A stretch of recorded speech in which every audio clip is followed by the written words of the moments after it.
ఆవిడ చిదగ్నికుండ సంభూత. సంభూత అంటే ప్రభవించింది ఆవిడ, చిదగ్నికుండంలోంచి వచ్చింది. మీరు ఒక్క విషయం ఆలోచించండి కొంచెం జాగ్రత్తగా. అసలు అగ్ని యందు సంభవించే ప్రాణి ఉంటుందా? లోకంలో ప్రాణి అగ్ని యందు తన రూపాన్ని కోల్పోతుంది తప్ప అగ్నిలోంచి ప్రాణి పుట్టదు, ఎక్కడా పుట్టదు అగ్నిలోంచి ప్రాణి. అగ్నికుండంలోంచి ఆవిడ ఎలా పుట్టిందండి అంటే వసిన్యాది దేవతలు అంటున్నారు, ఆ తల్లి చిదగ్నికుండ సంభూత. ఆవిడ పుట్టింది మామూలు అగ్నికుండం కాదు, చిదగ్నికుండం. ఏమిటా చిదగ్నికుండం?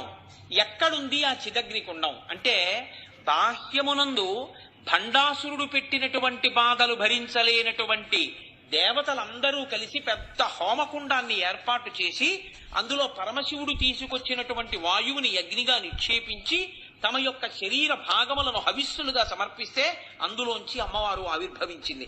అందులో మామూలు కట్టెలు వెయ్యలేదు. అలాగే మనందరిలో కూడా చిదగ్నికుండ ఉంటుంది. అసలు ఆ చిదగ్నికుండంలోంచి ఆవిర్భవిస్తున్న అమ్మవారిని చూడాలి. ఆ ఆవిర్భావం చూడాలంటే ఈ కళ్ళు మూసుకుని మీరు లోపలికి వెళ్ళాలి. అంతర్ముఖ సమారాధ్య బహిర్ముఖ సుదుర్లభ. బయట దొరకదు ఆవిడ, ఇక్కడ ఉంటుంది చిదగ్నికుండం. ఇక్కడ కట్టెలు లేకుండా అగ్ని ఎలా ప్రకాశిస్తోంది అంటే అంతర్నిరంతం నిరింధన మేధమాని మోహాంధకార పరిపంధిని సంవిదగ్న. ఇక్కడే జ్ఞానం అనేటటువంటి అగ్నిహోత్రం ప్రకాశిస్తూ ఉంటుంది. లోపల ఉన్న జ్ఞానమన్న అగ్ని ప్రకాశిస్తే ఆ అగ్ని యొక్క ప్రకాశంలో అగ్నికి ప్రకాశం ఉంటుంది. అగ్నికి వేడి ఒక్కటే కాదు, చీకట్లో చలిమంట వేశారనుకోండి, మీకు ఆ మంట యొక్క ప్రకాశంలో వస్తువులు కనపడుతుంటాయి. ఈ ప్రకాశము అగ్నికి ఉన్నట్టే జ్ఞానమునకు ప్రకాశం ఉంటుంది. ఈ ప్రకాశము కలిగిన జ్ఞానము దేన్ని తీసేస్తుంది? అజ్ఞానం అనేటటువంటి చీకటిని తీసేస్తుంది. ఈ జ్ఞానము కలిగితే ఉత్తర క్షణంలో అజ్ఞానము పోతే మోక్షమునకు యోగ్యత కలుగుతుంది. ఏమిటండి అజ్ఞానం, ఏమిటండి అజ్ఞానం అనొచ్చు. మీకు నేను తేలిక మాటల్లో చెప్పాలి అంటే అజ్ఞానమనగా మాయ, అజ్ఞానమనగా అవిద్య. మాయ పోతే ఉండేదే జ్ఞానము. మాయ పోవడం జ్ఞానం ఉండడం అంటే ఎంత సులభంగా ఉంటుందో తెలుసా అండి. అనుష్ఠానంలోకి తేవడం కష్టం, కానీ మాయ అనగా తేలిక మాటలో మీరు బాగా గుర్తుపెట్టుకోండి, నామము రూపము మాయ. రూపము మాయ, నామము మాయ. నేను మీకు ఒక్క ఉదాహరణ చెప్తా.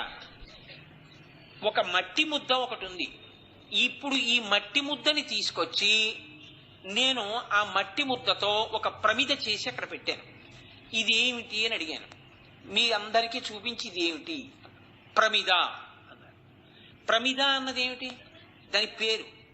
ఇప్పుడు నేను ఏం చేశానంటే దీన్ని, ఈ ప్రమిదని తీసుకొచ్చి పగల కొట్టేసి నీళ్లు పోసి మళ్ళీ మట్టితో ముద్ద చేసి ఇప్పుడు దాంతోనే ఒక చిన్న కుండి ఒకదాన్ని, తులసి కోటను ఒకదాన్ని తయారు చేసి పైకెత్తి ఇదేమిటి అన్నాను. తులసి కోట అన్నాను. బాగా గుర్తుపట్టండి, తులసి కోటగా తయారు చేసి చూపించినప్పుడు ప్రమిద అని ఎవరైనా అన్నారనుకోండి నవ్వుతారు అందరు. అదేంటంటే తులసి కోట ప్రమిద ఏమిటంటే, నేను ప్రమిదని చూపిస్తే తులసి కోట అన్నారు. ఇప్పుడు మీరు ఒకటి ఆలోచించండి, ఈ మట్టి ప్రమిద కోట, మట్టి తులసి లేకపోతే ప్రమిద. మట్టి ప్రమిద కోట కాదు, మట్టి తులసి లేకపోతే తులసి కోట కాదు, ప్రమిద కాదు, తులసి కోట కాదు. మీరు ఎలా చేస్తే అలా అవుతోంది.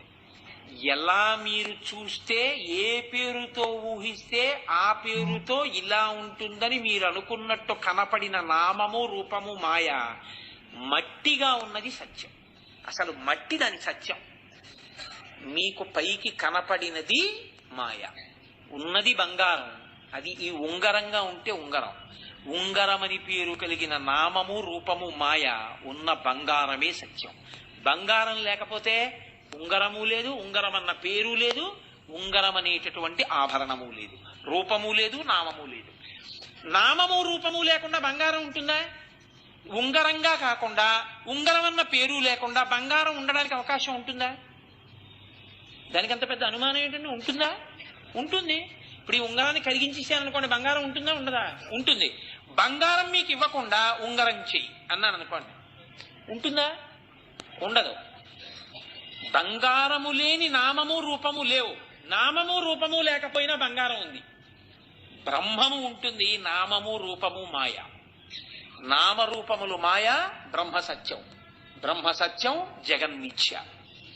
ఇది అనుభవంలోకి వస్తే జ్ఞానం. అది రాకుండా నామరూపములే కనపడుతుంటే మాయ. ఈ మాయని దాటాలంటే అమ్మవారి అనుగ్రహం ఉండాలి. అనుగ్రహం ఉంటే అంతటా ఏం కనపడుతుంది? ఈశ్వరుడే కనపడతాడు. ఈశ్వరుడు తప్ప ఇంకోటి కనపడదు. అంతటా ఉన్నది ఈశ్వరుడే. దుంగగా ఈశ్వరుడు, మైకుగా ఈశ్వరుడు, దీనిగా ఈశ్వరుడు. అందుకే రామకృష్ణ పరమహంస ఒక అత్యద్భుతమైన మాట చెప్తుండేవారు. ఒక ఆయన్ని పట్టుకెళ్ళి ఒక ఆయన వెళ్ళిపోతున్నాడు, తన్నుకు పడిపోయాడు. పడిపోతే స్పృహ తప్పిపోయింది. స్పృహ తప్పిపోయి ఆయన పడుండగా ఓ గుర్రాల దండుకటి పరిగెత్తుకుంటూ ఆయన మించి నడిచి వెళ్ళిపోయింది. వెళ్ళిపోయిన తర్వాత ఆయన ఒంటి నిండా దెబ్బలు తగిలాయి. దెబ్బలు తగిలిన తర్వాత ఎవరో చూశారో ఆయన్ని తీసుకెళ్లారు, కూర్చోబెట్టారు, ముఖం మీద నీళ్లు చల్లారు. తెలివి వచ్చింది. వచ్చిన తర్వాత పక్క వాళ్ళు చెప్పుకుంటున్నారు. చెప్పుకుంటూ అయ్యో పాపం ఈయనకి ఇన్ని దెబ్బలు తగిలాయి, అది ఇది అన్నారు. అన్న తర్వాత ఈయన్ని అడిగారు, తెలివి ఉందో లేదో అని, ఏమైంది నీకన్నారు. ఆయన అన్నాడు, ఈశ్వరుడి అనుగ్రహము చేత నాకు ఎదురు దెబ్బ తగిలి పడిపోయినాను. ఈశ్వరానుగ్రహము చేత తెలివి తప్పినది. ఈశ్వరానుగ్రహము చేత గుర్రపు దండు పరిగెత్తినది. ఈశ్వరానుగ్రహము చేత దెబ్బలు తగిలినవి. ఈశ్వరానుగ్రహముతో మీరు నన్ను పైకెత్తారు.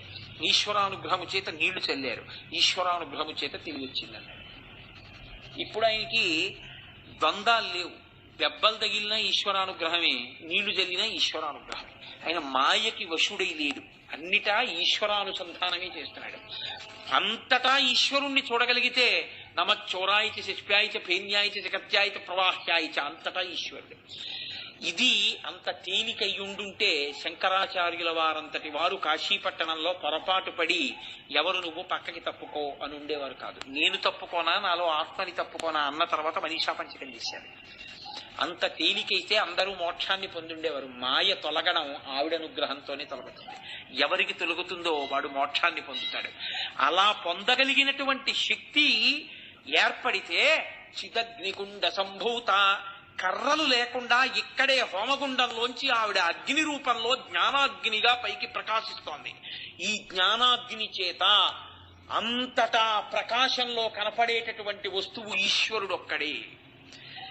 హోమకుండంలో ఉన్నటువంటి అగ్ని అన్ని వైపుల నుంచి పవిత్రమే.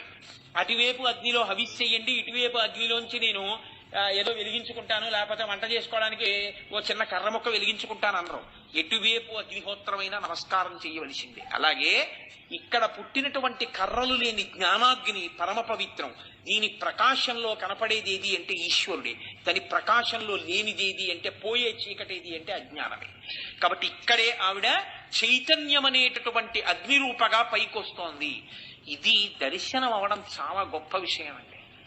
అందుకే వశిన్యాది దేవతలు కీర్తనం చేయడం వెనకాతల అసలు నిజంగా కళ్ళు మూసుకుని చిదగ్నికుండ సంభూత అన్నప్పుడు ఆవిడ ఇక్కడే ఆవిర్భవిస్తూ పైకొస్తున్నటువంటి స్వరూప దర్శనం కాని ప్రారంభమైతే ఎంత గొప్ప విషయం జరుగుతుందో తెలుసా అండి. దేవకార్య సముద్యత, ఆవిడ దేవతా కార్యము కొరకు అని ఆవిర్భవిస్తోంది. ఆవిడ ఇతరమైనటువంటి కార్యం మీద ఆవిర్భవించడం లేదు. దేని కొరకు? దేవతల కొరకు. ఏమిటి దేవతా కార్యం? భండాసురుడి చేత బాధలు పొందుతున్నారు. భండాసురుణ్ణి నిర్జించడానికి ఆవిడ ఆ అగ్నిహోత్రంలోంచి పైకొస్తోంది.